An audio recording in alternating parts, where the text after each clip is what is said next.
इस कहानी की शुरुआत साउथ अफ्रीका के एक नेशनल पार्क से होती है, जहां कुछ शिकारी रात के अंधेरे में उस नेशनल पार्क के शेरों का शिकार करने आए हुए थे। जहां उन्हें एक शेर का परिवार एक ज़ीब्रा को खाते दिखाई देता है और सभी शिकारी इस मौके का फायदा उठाकर उन सभी शेरों पर अंधाधुंध गोलियां बरसाना शुरू कर देते हैं, जिससे वो सभी शेर मारे जाते हैं। जिसके बाद वो शिकारी उन मरे हुए सभी शेरों को अपनी गाड़ियों में भर लेते हैं, मगर दो शिकारी वापस जाल बिछाने के लिए वहीं रुक जाते हैं। और तभी अचानक एक शिकारी को उसके पार्टनर के चीखने की आवाज सुनाई पड़ती है और वो उसकी तरफ जाता है, जहां वो ये देखता है कि उसका साथी शिकारी बुरी तरह से घायल है। और तभी अचानक से उसे शेर के गुर्राने की आवाज आती है और वो ये सुनकर बहुत घबरा जाता है और वहां से भागने की कोशिश करता है, लेकिन भागते भागते वो अपने ही लगाए जाल में फंस जाता है। और तब आता है वहां एक शेर जो बहुत गुस्से में होता है, जिसके बाद वो उस शिकारी को जान से मार देता है। जिसके बाद हम देखते हैं एक डॉक्टर को, जिसका नाम नेट था और वो अपनी दोनों बेटियां नोरा और मेयर के साथ उसी साउथ अफ्रीकन नेशनल पार्क में घूमने आया हुआ था। हाल ही में नेट की वाइफ का कैंसर के कारण निधन हुआ था। इसी वजह से वो अपनी बेटियों को उनकी मां के पुराने गांव ले जाना चाहता था।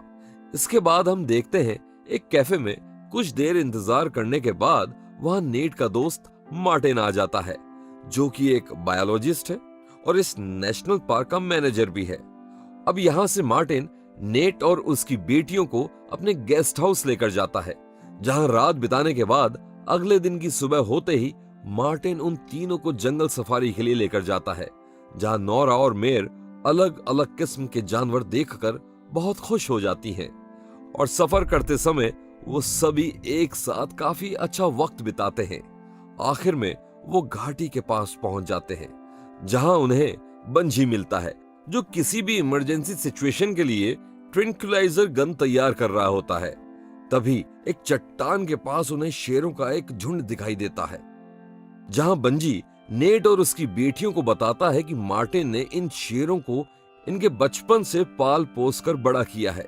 इसी वजह से ये सभी शेर मार्टिन को पहचानते हैं।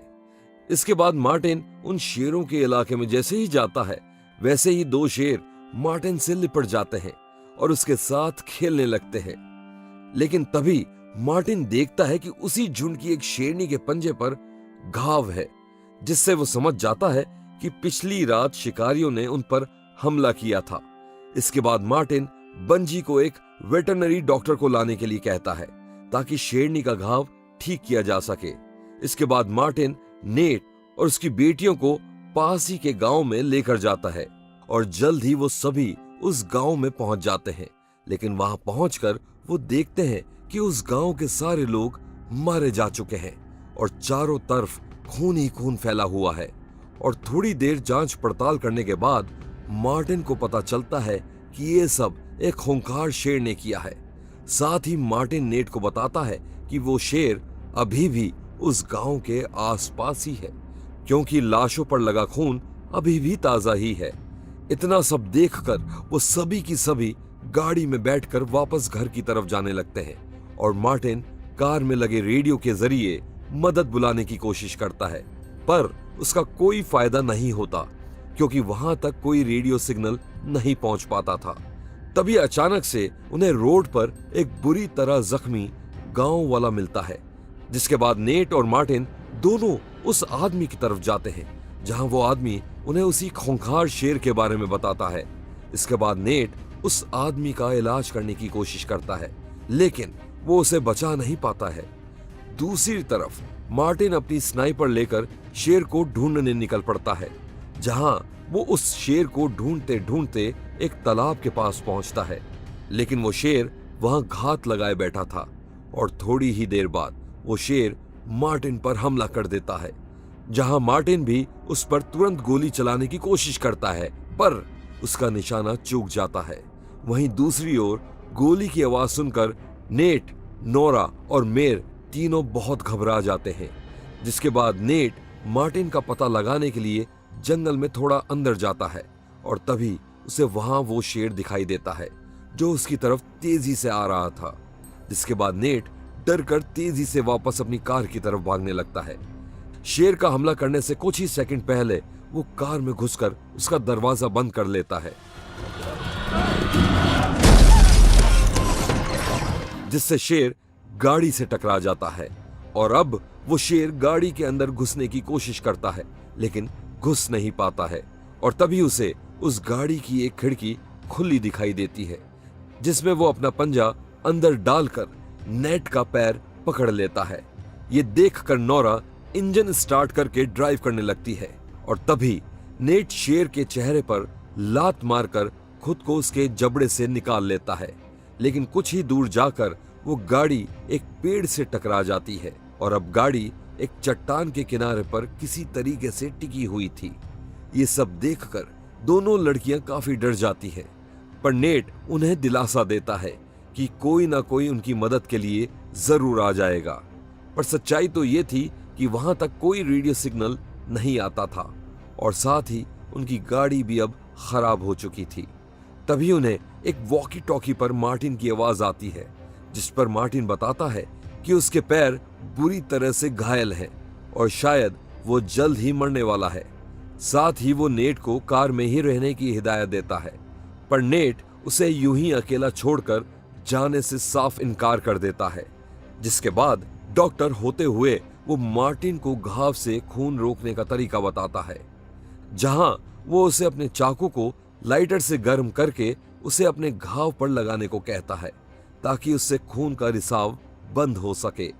मार्टिन ने ऐसा ही किया लेकिन दर्द के मारे उसकी चीख निकल गई और उसकी चीख सुनकर वहां शेर भी आ जाता है। वॉकी टॉकी पर नेट उसे इंतजार करने को कहता है और बताता है कि वो ट्रंक्लाइजर से उसकी मदद करने आ रहा है। साथ ही मार्टिन भी उन्हें बताता है कि शेर अब वहां से जा चुका है। इसके बाद नेट गाड़ी की छत पर चढ़कर गन से निशाना साधने लगता है, लेकिन तभी उसे वो शेर एक चट्टान से आते हुए दिखता है। मौके का फायदा उठाकर मेयर मार्टिन की मदद करने के लिए उसकी ओर भागने लगती है और वहां नेट शेर पर गोली चला देता है, पर उसका निशाना चूक जाता है और शेर उस पर झपट्टा मारकर उसे गाड़ी की छत से नीचे गिरा देता है।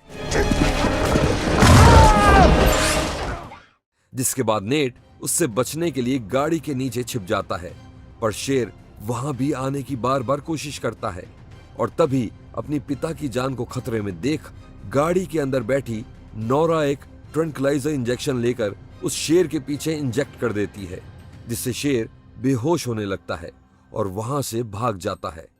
दूसरी ओर मेयर मार्टिन को वापस ले जाती है, जिसके बाद नेट मार्टिन को गाड़ी के अंदर बिठाकर उसके जख्मों का इलाज शुरू कर देता है।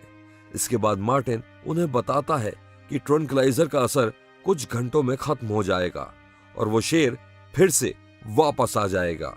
नेट मार्टिन से शेर के इस खूंखार बर्ताव के बारे में पूछता है तो मार्टिन उसे बताता है कि शायद इस शेर के सारे झुंड को शिकारियों ने मार दिया होगा और इसीलिए वो अपने बदले के लिए सबको मार रहा है, लेकिन किसी को खा नहीं रहा। इतने में ही वहां अचानक से उन्हीं शिकारियों का झुंड फिर से आ जाता है, जिसके बाद नेट उन्हें पैसों का लालच देके उनसे मदद मांगता है। लेकिन जैसे ही वो गाड़ी के अंदर मार्टिन को देखते हैं, वो पहचान लेते हैं कि मार्टिन तो एक फॉरेस्ट ऑफिसर है। जिसके बाद वो गुस्से में आकर नेट को मारने की कोशिश करते हैं, लेकिन तभी वहां वो शेर आ जाता है और बारी बारी करके उन सभी की सभी शिकारियों को मारने लगता है। और इसी मौके का फायदा उठाकर वहां से बाहर निकलने के लिए नेट उन शिकारियों का ट्रक चुराने का प्लान बनाता है।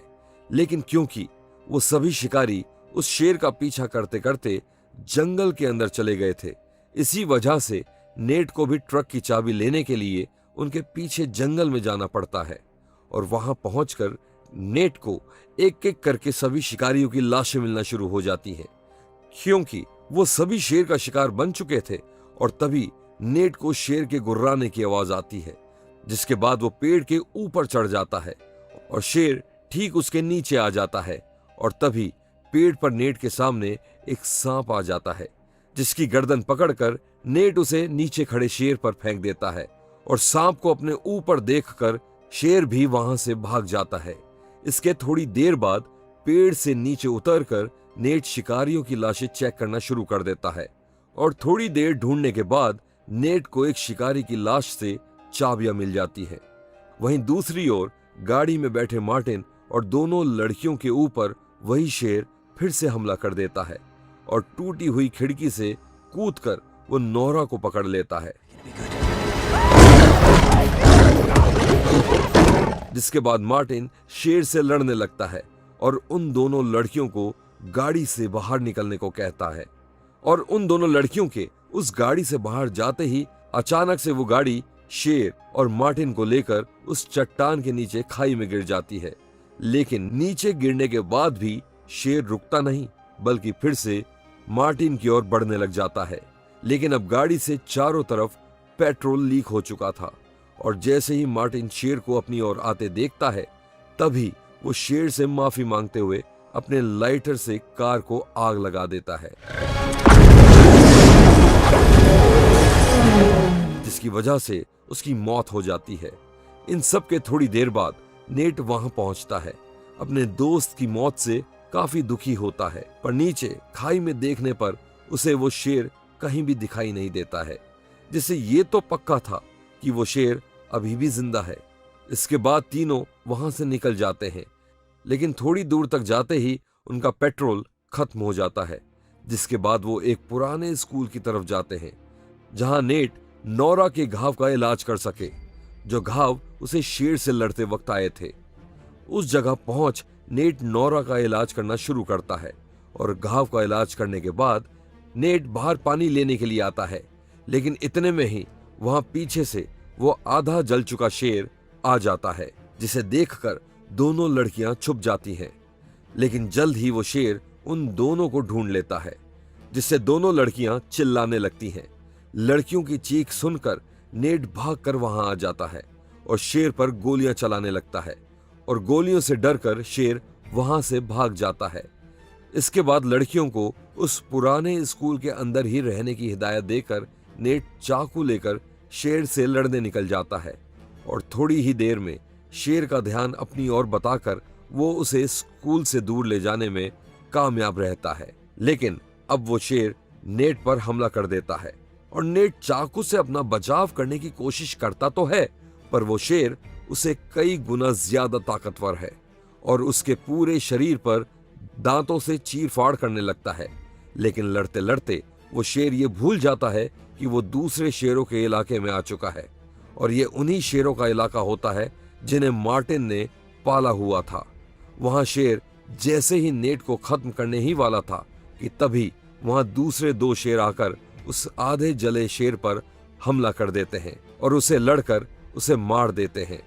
लेकिन नेट इतनी चोटों की वजह से वहीं पर बेहोश हो जाता है और जल्द ही वहां बंजी आ जाता है और उसे हॉस्पिटल लेकर जाता है। कुछ वक्त के बाद उसकी आंखें हॉस्पिटल में खुलती हैं, जहां उसके साथ में उसकी दोनों बेटियां भी मौजूद थी। दोनों अपने पिता को जल्दी ठीक होने का दिलासा देती हैं और कुछ ही समय के बाद वो नेट फिर से अपनी दोनों बेटियों को उनकी मां के गांव में लेकर जाता है, जहां वो फिर से अच्छा समय बिताते हैं। तो ये थी बीस्ट फिल्म की सारी कहानी। आपको ये कहानी कैसी लगी हमें कमेंट्स में जरूर बताइएगा।